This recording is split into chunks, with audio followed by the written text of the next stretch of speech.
सत्य, जो कि विष्णु खरे जी की कविता है और इसमें उन्होंने यह बताने का प्रयास किया है कि सत्य भी सापेक्ष होता है।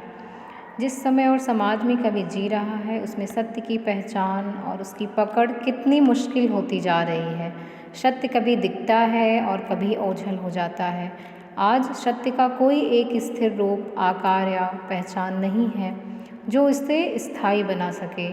सत्य के प्रति संशय का विस्तार होने के बावजूद वह हमारी आत्मा की आंतरिक शक्ति है। यह भी इस कविता का संदेश है। सत्य का रूप, वस्तु, स्थिति और घटनाओं, पात्रों के अनुसार बदलता रहा है। जो एक व्यक्ति के लिए सत्य है वही शायद दूसरे के लिए सत्य नहीं है। तो आइए पढ़ते हैं। जब हम सत्य को पुकारते हैं तो वह हमसे परे हटता जाता है। जैसे गुहारते हुए युधिष्ठिर के सामने से भागे थे विदुर और भी घने जंगलों में। सत्य शायद जानना चाहता है कि उसके पीछे हम कितनी दूर तक भटक सकते हैं।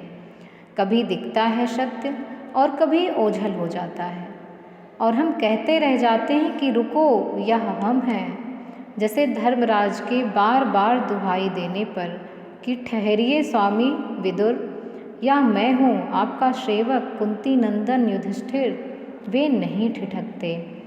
यदि हम किसी तरह युधिष्ठिर जैसा संकल्प पा जाते हैं तो एक दिन पता नहीं क्या सोचकर रुक ही जाता है सत्य, लेकिन पलटकर सिर्फ खड़ा ही रहता है वह दृढ़ निश्चयी, अपनी कहीं और देखती दृष्टि से हमारी आँखों में देखता हुआ।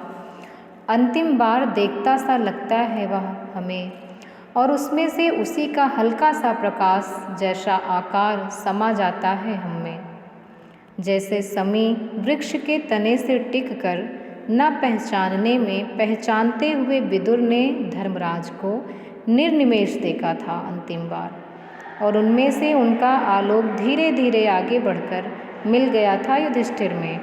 सिर झुकाए निराश लौटते हैं हम कि सत्य अंत तक हमसे कुछ नहीं बोला।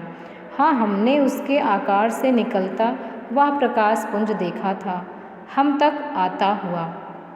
वह हम में विलीन हुआ या हमसे होता हुआ आगे बढ़ गया, हम कह नहीं सकते। ना तो हम में कोई स्फुरण हुआ और न ही कोई ज्वर, किंतु शेष सारे जीवन हम सोचते रह जाते हैं, कैसे जाने कि सत्य का वह प्रतिबिंब हम में समाया या नहीं। हमारी आत्मा में जो कभी कभी दमक उठता है, क्या वह उसी की छुअन है?